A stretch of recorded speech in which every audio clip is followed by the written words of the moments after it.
Kuwait में काम करने वाले लेबर वर्कर्स या फिर नए आते हैं तो इस बात का ख्याल रखें कि कुवैत में जब आने के लिए वीज़ा निकलवाते हैं तो कुछ बातों का ध्यान रखें, नहीं तो कुवैत में 2,500 से भी ऊपर लेबर को पकड़ लिया गया सिर्फ और सिर्फ।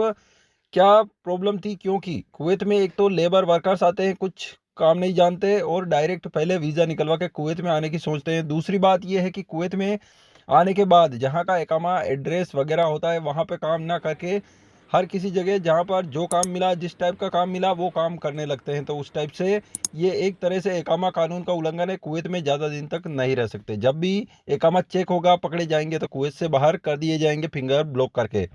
तो इसी टाइप से कुवैत के अंदर बहुत ही भारी मात्रा में कई सारे लोगों को पकड़ा गया और उनको डिपोटेशन सेंटर भेजा गया। कई सारों को कुवैत से बाहर कर दिया गया है, जिसमें कि ये आंकड़ा जारी किया गया है 1 सितंबर 2022 से लेके 2023 के मई के एंड तक, जिसमें 2,600 से ऊपर लोग सिर्फ इसी टाइप के पकड़े गए जिनका सिर्फ इकामा कानून का उल्लंघन था। यानी कि खादिम के लोग जो खादिम की वीज़ा पर थे और बाहर काम कर रहे थे, या फिर दूसरे वीज़ा वाले जिनका इकामा उस काम का नहीं था वो काम करते हुए पकड़े गए। इकामा कानून का उल्लंघन करने वाले सबसे ज़्यादा लेबर वर्कर्स पकड़े गए हैं। 2,695 लेबर को पकड़ा गया काम करते हुए जिनका इकामा उस काम का नहीं था। खादिम के लोग भी काम करते हुए मिले कंस्ट्रक्शन लाइन में, दूसरे कामों के अंदर जो भी काम होते हैं बाहर, क्योंकि उनको रेटें ज़्यादा मिलती है इसीलिए। तो इसमें टोटल वैलिड एकामा वाले 2,695 लोगों को पकड़ा और इनको आगे ट्रांसफ़र किया गया कुवैत से डिपोर्ट करने के लिए, ब्लॉक फिंगर करने के लिए।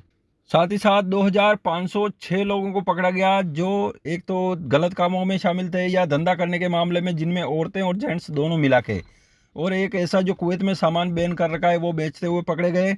दूसरा जो शराब बनाने, बेचने या पीने के मामले में पकड़े गए, ऐसे 2,506 लोगों को पकड़ा गया। ये सभी जितने भी लोग पकड़े गए 1 सितंबर 2022 से लेके अभी जो 2023 के मई के एंड तक पकड़े गए, इनका आंकड़ा जारी किया गया है।